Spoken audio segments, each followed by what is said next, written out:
Hi hello friends, എല്ലാ കൂട്ടർക്കും നാളത്തെ പ്രൊമോ റിവ്യൂയിലേക്ക് സ്വാഗതം കേട്ടോ.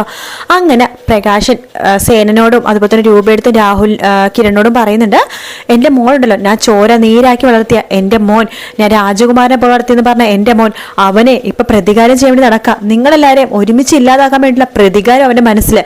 അങ്ങനെ എങ്ങാനും ജയിലിൽ നിന്ന് പുറത്തിറങ്ങി അവൻ പ്രതികാരം ചെയ്യാൻ ഒരുങ്ങുകയാണെങ്കിൽ സാറുമാരെ നിങ്ങൾ പേടിക്കണ്ട കേട്ടോ. ഈ പ്രകാശൻ ജീവിച്ചിരിക്കുമ്പോൾ അവനൊരിക്കലും പ്രതികാരമായിട്ട് ഇറങ്ങില്ല.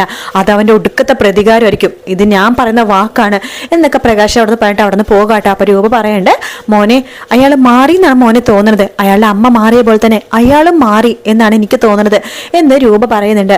ശേഷമാണെന്നുണ്ടെങ്കിൽ കിരൺ രാവിലെ തന്നെ ഷാരിനെയും അതുപോലെ തന്നെ സരുവിനെയും കാണാൻ വേണ്ടി പോയിരിക്കുകയാണ്. ഷാരി അടുത്ത് സരുവിനോട് പറയുന്നുണ്ട്, നിങ്ങൾ ഇനി അയാൾക്ക് വേണ്ടി കാത്തിരിക്കേണ്ട, അയാളിന് ഈ ജന്മത്തെ ഇവിടേക്ക് വരില്ല, വരാത്തക്ക വിധം ഞാനും എൻ്റെ അച്ഛനും തടഞ്ഞു വെച്ചിരിക്കുകയാണ്, ഇനി അയാൾ പുറം ലോകം കാണില്ല എന്നൊക്കെ പറയുന്നുണ്ട്. ശേഷം കാണിക്കുന്നത് രാഹുൽ ജയിലിൽ കിടക്കുകയാണ്. രാഹുൽ ജയിലിൽ കിടക്കുന്ന സമയത്ത് ആകെ ദേഷ്യം വന്ന് തല പൊക്കി നോക്കുമ്പോൾ അവിടെ ആരെയോ കാണുന്നുണ്ട്. മിക്കവാറും വിക്രം അല്ലെങ്കിൽ ഗംഗപ്രസാദ് ആയിരിക്കും, വേറെ ആരെയും കാണാൻ വഴിയില്ലല്ലോ. അപ്പൊ ആ ഒരു ഭാഗമാണ് പ്രൊമോയിൽ കാണിച്ചു കേട്ടോ. വീഡിയോ ഇഷ്ടപ്പെടുകയാണെങ്കിൽ ലൈക്ക് ചെയ്യുക, സബ്സ്ക്രൈബ് ചെയ്യുക, കമന്റ് ചെയ്യുക. മറ്റൊരു വീഡിയോ നാളെ രാവിലെ കാണാം friends. Good night, take care, bye bye.